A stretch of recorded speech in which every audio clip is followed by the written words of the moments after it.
I always have a hard time with this particular gospel, Martha and Mary. I have a hard time for three reasons. The first is it seems to pit the two against each other. Martha against Mary, an active life as opposed to a more contemplative or reflective one. Is that really what we should take away from this? I don't think so. But I'm uncomfortable, for they seem to heap all the praise on Mary and all the criticism on Martha. Mary, who is sitting at the Lord's feet. Martha, who seems to be up and about and getting things ready for hospitality. I'm uncomfortable with that choice and with that situation. After all, I think you would agree that every family only needs one sitter. We need a lot more servers. So I'm a little uncomfortable with what this means, to pit them against one another. I'm also uncomfortable because, perhaps like you, most of my life was filled with a lot of women who were Marthas. They were very busy about many things, good things. Many, I have to say, took care of me, raised me, taught me, fed me, clothed me, cleaned me, made sure everything was right. Later in life, many would teach me basic skills and lessons, and most of my religion was passed on through the teaching done by women. So I think women have always been a strong influence in my life as they have been in yours, doing good things. And within our church, the witness of women religious, the nuns, in their work for social justice and their accomplishments of works of charity are unsurpassed.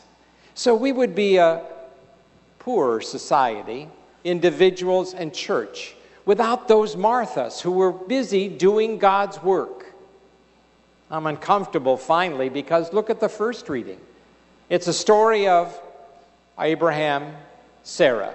There they are in the story of Genesis, welcoming some of these messengers, some of these holy men of God, recognizing that they are God's presence to him.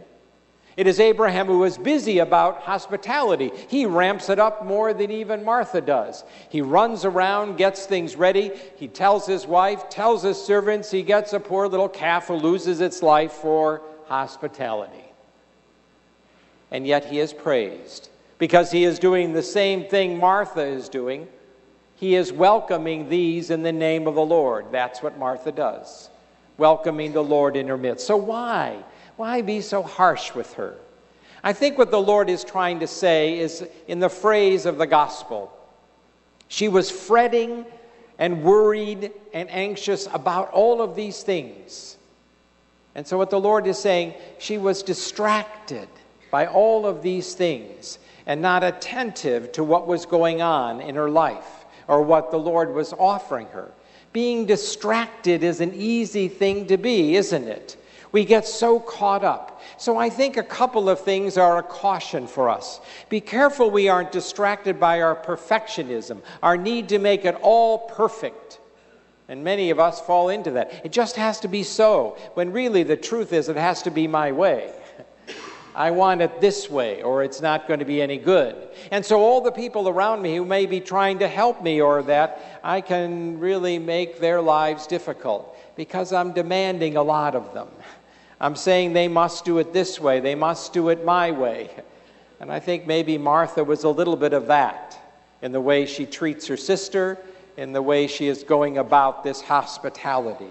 Sometimes it is also, I have to be careful that my perfectionism doesn't cloud out the goodness of others around me, or that my agenda, my will, doesn't overpower God's will. She is so busy she does not hear, perhaps, what the Lord is telling Mary in the other room. Maybe it's the same thing he would like to tell her. Maybe in her busyness, she is not able to hear. And that certainly happens to many of us, busy about so many things, even good things, that we take no time to be quiet. Or as our hymn often says, be still and know that I am God. If I were to ask you how many quiet moments you had this past week, we would be surprised to find very few. A radio was on, some earbuds in our ears, a television blaring, or just others talking. Quiet with the Lord is a rare gift. And I think that's what the Lord is saying. You need to be quiet to hear me. You need to listen to me, or how will I ever reveal who I am to you? How will you ever hear what I am asking of you, or telling you of your goodness, your holiness, and what I see that you can accomplish in my will? So maybe I need that second lesson of being a little more still, quiet, focused, to hear the Lord and forget my agenda for a little while. And then finally, it seems that Martha is a little judgmental, isn't she? She says to the Lord, Lord, would you tell Mary to get up and help me? Don't you see I'm doing all the work?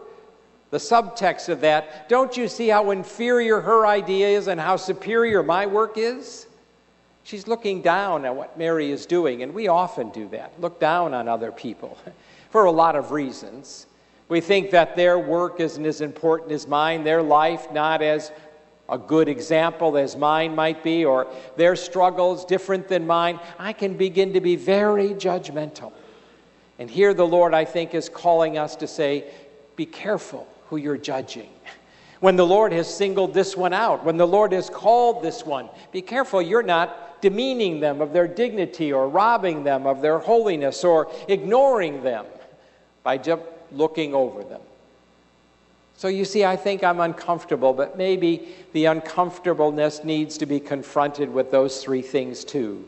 A reminder to you and to me that I don't have to be perfect and demand the same of others. And I also don't have to make sure my agenda is stronger than God's will. I have to be careful in those distractions. But I also must be careful that my pride, thinking that my world, my life, my things are more important than others. God is talking through their lives and their work as well. So it is not a choice. Will you be a Martha or Mary? Not at all. It just says you will need to do both. Remember, it's the Lord on the Last Supper who took the disciples, and then he took off an apron, put on a towel, and he wiped their feet, and says, unless you're the servant of all. He's telling us clearly we must serve. But you cannot serve well if you don't know the Master, if you haven't heard the voice. So then Mary, having heard the voice, could get up and serve. She should have been able to get up and minister. So should we. It's not either or, it's both and. Make sure you know the Master's voice so that you can do the Master's will.